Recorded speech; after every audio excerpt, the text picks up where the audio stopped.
Olá a todos, sou Alcino Costa Leme, sou fisioterapeuta com pós-doutorado em fisioterapia hospitalar pela Faculdade de Medicina da USP e pós-graduando em acupuntura pela Escola de Terapia Oriental de São Paulo, ETOSP. A ideia desta apresentação surgiu depois de várias discussões em sala de aula sobre a origem dos meridianos. E depois de várias pesquisas sobre o tema, eu gostaria de compartilhar algumas informações com vocês. Uma das perguntas é: será que existe evidência científica sobre a existência dos meridianos de acupuntura? Mas será que é preciso mesmo, é necessário provar a existência e a eficácia da medicina tradicional chinesa pelo conhecimento e métodos da medicina ocidental moderna? A medicina tradicional chinesa tem suas origens em tempos antigos, com registros que remontam a mais de 5.000 anos atrás. Essa prática milenar se baseia em um sistema de conhecimento que engloba diversas terapias, como acupuntura, fitoterapia, dietoterapia e práticas corporais como o Qigong. A medicina tradicional chinesa busca o equilíbrio entre o corpo, a mente e o ambiente, considerando o indivíduo como um todo. O desenvolvimento da medicina tradicional chinesa foi registrado em importantes obras clássicas, como o Hang de Neijing, o clássico do Imperador Amarelo, que aborda a teoria médica da época e a aplicação dos conceitos do Yin Yang, teoria dos 5 movimentos e meridianos. E quando surgiu a medicina ocidental? A história da medicina como um campo de conhecimento está ligada à Grécia Antiga. Neste período, Hipócrates, em 460 a.C. a 377, foi responsável pelo reconhecimento da medicina como uma área autônoma em relação à filosofia e desvinculada das artes místicas. A medicina moderna ocidental, como conhecemos hoje, teve um desenvolvimento gradual, mas seu marco inicial pode ser situado no século XIX, com avanços significativos na pesquisa científica, diagnóstico patológico, cirurgia e descoberta de patógenos. Já o método científico surgiu há apenas 300 anos, no século XVII, na Idade Moderna. Surgiu como uma tentativa de organizar o pensamento para se chegar ao meio mais adequado de conhecer e controlar a natureza. Já no fim do período do Renascimento, Francis Bacon pregava um método indutivo como meio de se produzir conhecimento. Este método entendia o conhecimento como resultado de experimentações contínuas e do aprofundamento do conhecimento empírico. Por outro lado, através de seu discurso sobre o método, René Descartes defendeu o método dedutivo como aquele que possibilitaria a aquisição de conhecimento através da elaboração lógica de hipóteses e a busca de sua confirmação ou negação. Cada meridiano principal está associado a um órgão e a uma víscera específica e a um dos 5 movimentos: madeira, fogo, terra, metal e água. Na medicina tradicional chinesa, os meridianos são considerados caminhos ou os canais pelos quais flui a energia vital pelo corpo. Suas principais funções são transporte e circulação do Qi e do Shui, ligação entre os órgãos e vísceras e os membros, e também com a função de nutrição. A circulação energética, que flui através dos meridianos, não flui pelo nosso corpo de maneira aleatória, mas sim ela apresenta uma direção específica. O Qi e o Shui fluem da região do tronco para as mãos, da região das mãos para a cabeça, da região da cabeça para os pés, da região dos pés para o tronco, completando assim um ciclo. Temos aqui os 12 meridianos principais, formados sempre por um órgão e sua víscera acoplada. Temos então o meridiano do pulmão e sua víscera acoplada intestino grosso, o órgão estômago e sua víscera acoplada baço e pâncreas, o coração e o intestino delgado, bexiga e os rins, pericárdio e o triplo aquecedor, e finalmente a vesícula biliar e o fígado, completando assim um ciclo de circulação de energia, que continua no ciclo seguinte, com o fígado doando sua energia novamente para o pulmão, tudo isto de forma contínua e ininterrupta em todo o corpo simultaneamente. Como a função dos meridianos não é idêntica ao sistema nervoso nem ao sistema circulatório, e nem muito menos ao linfático, então como os meridianos transportam o Qi e o Shui conforme descrito na medicina tradicional chinesa? Aqui neste artigo científico de 2010, temos uma visão sistemática sobre os estudos dos meridianos que iniciaram-se em 1955, algo muito recente em se tratando de ciência. Em 1963, o cientista Bogham foi um dos primeiros autores a descrever fisiologicamente os meridianos, denominando eles de canais de Bogham. Nos anos seguintes, começaram a estudar se os meridianos coincidiam com determinados tecidos morfológicos, ou seja, se eles apresentavam as mesmas origens embriológicas. Em 1988, iniciou-se alguns estudos sobre a migração de isótopos radioativos ao longo dos meridianos. De 2002 para cá, diversos estudos estão sendo publicados anualmente a respeito da sensação propagada ao longo dos meridianos, relação entre os meridianos e as vísceras e as características físico e químicas dos meridianos que veremos logo a seguir. Uma das primeiras teorias foi a morfogênese, que queria explicar a origem dos meridianos, como eles tendo a mesma origem embriológica dos órgãos e dos tecidos do nosso corpo.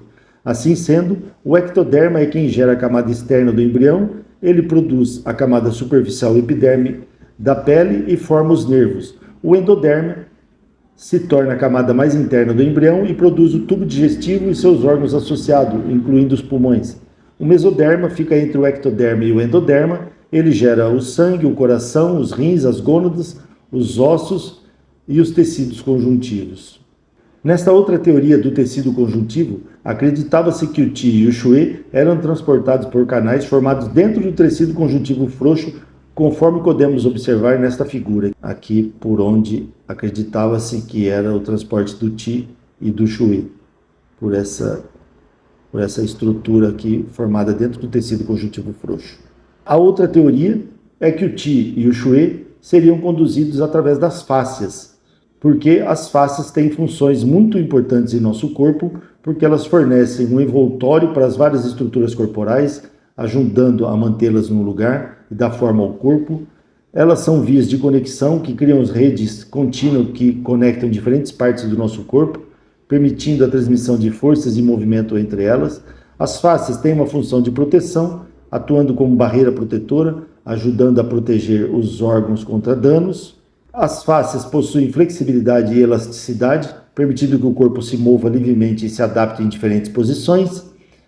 A face apresenta sensibilidade, porque contém muitos nervos sensoriais, o que torna uma estrutura sensível capaz de transmitir informações sobre o movimento e a posição do corpo. Então seria uma estrutura bastante propícia para que através dela fosse transmitida o Qi e o Shui, através dos meridianos de acupuntura, que eles seguiam os canais criados pelas fáscias, que nós temos fáscia em todo o nosso corpo. Outra teoria seria a teoria do tecido conjuntivo intersticial, que é aquele espaço localizado entre as células e tecidos do corpo e preenchido com fluido extracelular. É considerado um órgão potencial no corpo humano com funções complexas que vão além do simples preenchimento de espaços. Desempenha funções importantes como suporte, nutrição e comunicação celular. Constitui uma rede contínua que permeia e envolve todos os músculos, tendões, periósteo, períneo, pleura, meninges, nervos, vasos sanguíneos, linfáticos, etc. Está presente também em todo o nosso corpo, então poderia ser uma teoria interessante, que seria a transmissão do Qi e do Shui, ela ocorreria através do tecido conjuntivo intersticial. E aqui nós vemos um canal formado aqui por essa matriz extracelular, por onde então, eventualmente, poderia então estar correndo a energia vital através desses canais de tecido conjuntivo intersticial. O tecido conjuntivo plano apresenta muitas características semelhantes às descritas durante a utilização da acupuntura. Os pontos de acupuntura apresentam convergência com o tecido conjuntivo. O Qi, como a soma de todos os fenômenos energéticos no corpo, tais como metabolismo, movimento, sinalização e troca de informações. Seria estar chamando, então, os fenômenos que acontecem da acupuntura daqueles fenômenos que acontecem habitualmente no tecido conjuntivo. O trajeto do Qi seria um fenômeno de sinalização bioquímico ou bioelétrico através do tecido conjuntivo. O bloqueio do Qi como uma conexão alterada na matriz do tecido conjuntivo, dificultando ou bloqueando o sinal de transdução celular. O agulhamento, contração ou enrolamento dos fibroblastos ao redor da agulha. Tudo isso acontece no tecido conjuntivo. É sensação de DTI, com estimulação de mecanorreceptores através do tecido conjuntivo acessório. A propagação da sensação de Qi com onda de contração de tecido conjuntivo e estimulação de mecanorreceptores através do tecido conjuntivo plano. Então foi uma teoria bastante aceita pelas diversas características semelhantes que tem entre o tecido conjuntivo daquelas que são descritas durante a utilização da acupuntura. Outra teoria, a do campo bioelétrico, é descrita como sistemas vivos, como todos os sistemas vivos geram e utilizam sinais elétricos e campos eletromagnéticos em suas funções, e esses campos eletromagnéticos são cruciais na comunicação celular, desenvolvimento, cura e até mesmo para a estrutura e função dos organismos vivos. Diversas pesquisas descobriram que os pontos de acupuntura e a trajetória dos meridianos apresentam maior condutividade elétrica. Por meio deste equipamento, o magnetômetro, é possível realizar mapeamento eletromagnético em todo o corpo humano, especificamente no couro cabeludo. Foi observado um ponto singular, como nenhum outro em nosso corpo. E na superfície desse campo, as trajetórias do fluxo magnético da superfície se convergem e entram em nosso corpo. Então esse é um magnetômetro. Quando utilizado no crânio, existia um ponto onde toda essa energia, todo esse campo eletromagnético, ele se convergia para um único ponto. O único ponto que essa energia entrava dentro do nosso corpo. E por coincidência ou não, era exatamente nesse ponto de acupuntura VG20, do vaso governador 20, onde essa via de fluxo magnético no couro cabeludo coincide com o meridiano do vaso governador. Morfologicamente, o vaso governador também é um eixo de simetria do couro cabeludo e não corresponde à distribuição de qualquer nervo vasolinfático ou vaso sanguíneo. Neste artigo, em 2008, o professor Weibo Zhang propôs a teoria dos canais de baixa resistência hidráulica. Esse cientista descobriu que, como nossa substância intersticial é heterogênea, isso significa que algumas partes dela têm alta permeabilidade e baixa resistência ao fluxo intersticial e, portanto, formam um ponto denominado de canais de baixa resistência hidráulica. Aqui nesse estudo foi isso que ele demonstrou. Ele encontrou naquele tecido intersticial em nosso corpo humano que em diversos pontos existiam baixa resistência hidráulica, e essa baixa resistência hidráulica ocorria a drenagem de um fluxo contínuo que se movia ao longo desses canais de baixa resistência.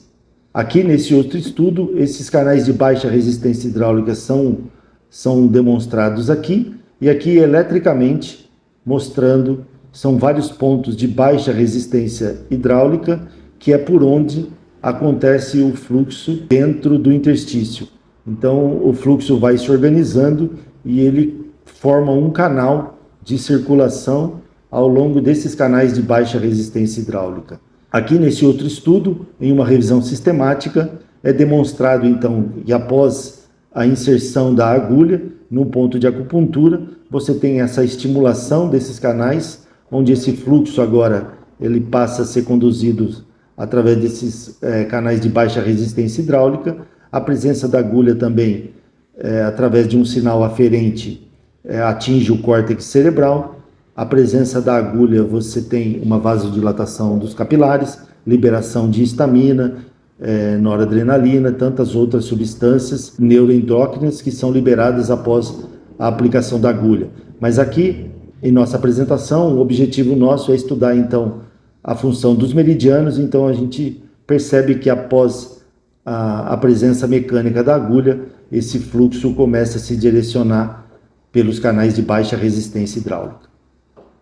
Diversos artigos vêm sendo publicados desde 2008 e neste aqui de 2024 descreve que os canais de baixa resistência hidráulica apresentam pontos adjacentes que podem transferir onda hidráulica, indicando uma conexão entre esses, formando assim um canal. Então são diversos pontos de baixa resistência hidráulica dentro do interstício que a ligação desses baixos pontos de resistência hidráulica, elas formam um canal. E esse canal é o canal de baixa resistência hidráulica por onde flui o Qi e o Shui.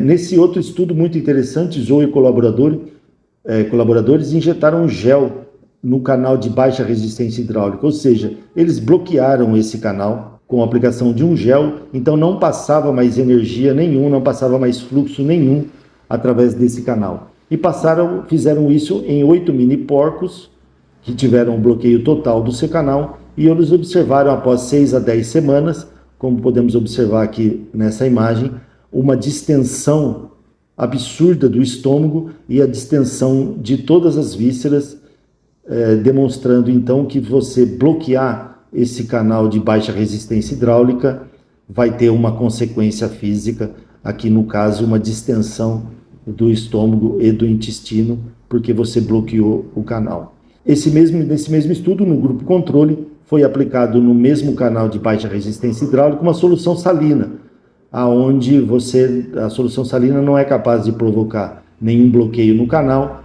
e nos porquinhos, então, que foram feitos a injeção de solução salina nos canais de baixa resistência hidráulica, nada aconteceu, os porquinhos seguiram saudáveis. Para provar por definitivo a existência dos meridianos de acupuntura, na exata localização que vem sendo descrita há milhares de anos, tem-se usado radioisótopos para criar imagens no interior do corpo, auxiliando na detecção de doenças e anomalias. A cintilografia e a tomografia por emissão de pósitrons, os PETs, são exemplos de técnicas que utilizam radiofármacos. Esse outro estudo utilizou essa técnica de injeção de radioisótopos em 1.000 participantes e identificou que o material radioativo migrou em 90% dos casos em todos os 14 meridianos que foram estudados. Sabe-se que somente micromoléculas podem migrar ao longo dos meridianos, e essa migração é alimentada pelas diferentes pressões geradas pela circulação sanguínea e linfática, acompanhando os canais de baixa resistência hidráulica. Aqui neste artigo, os autores descobriram que as rotas de migração do tequinésio não eram os vasos sanguíneos nem os vasos linfáticos, e muito menos através do sistema nervoso. As rotas de migração foram contínuas e também consistentes com as linhas dos meridianos estudados.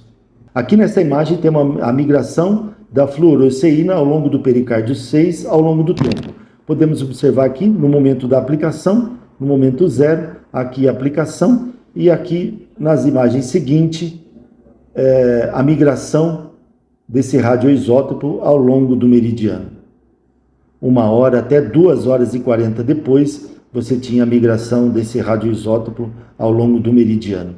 Aqui nesse outro artigo, demonstrando as variações dos caminhos migratórios do radioisótopo, os sinais fluorescentes foram fortes e rapidamente se formaram trajetórias lineares, como podemos observar aqui, a injeção do radiofármaco e a formação do trajeto linear, coincidindo exatamente em cima do meridiano de acupuntura. E quando você injeta o radiofármaco numa localização, não num ponto de acupuntura, esse radiofármaco fica localizado aqui e ele não percorre o local nenhum. Mesmo o interstício tendo ali o seu fluxo, ele ocorre de maneira aleatória, ele não segue um canal, ele não segue um fluxo, como acontece quando você injeta o radioisótopo no canal do meridiano.